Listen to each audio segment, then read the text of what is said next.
Here's what just happened. China sent 50 warplanes barreling toward Taiwan. That's right, 50. That's one of the largest shows of force we've seen in the region this year, and it's got the world holding its breath. Let's break it down.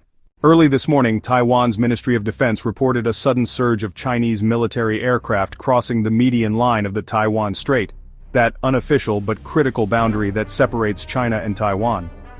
To put this in perspective, this isn't just a few planes doing a flyby. This is a fleet.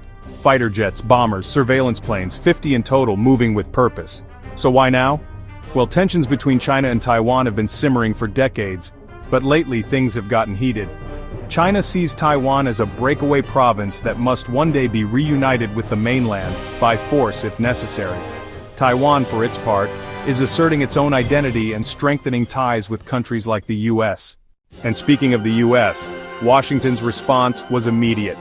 Within hours, the White House issued a statement condemning China's actions, calling them provocative and destabilizing. The Pentagon didn't waste any time either.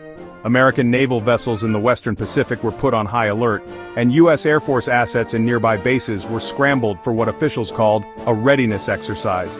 Now, what does all this mean? For starters, it's not just about military muscle. It's about signaling. China wants to show both Taiwan and the world that it's willing to escalate if it feels challenged.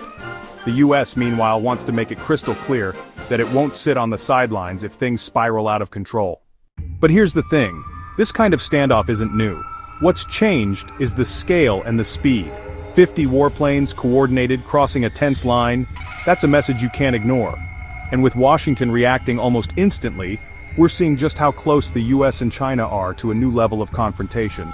So, should you be worried? Well, this isn't a declaration of war, but it is a wake-up call. The situation around Taiwan is one of the world's biggest flashpoints, and every move is being watched by millions. For now, both sides are flexing, showing off their power, hoping to deter the other from making the first mistake. I'll keep watching, and I'll keep explaining what it all means as it happens. Make sure you subscribe for more updates on global hotspots, because what happens in the Taiwan Strait could shape the future of the world. Stay tuned.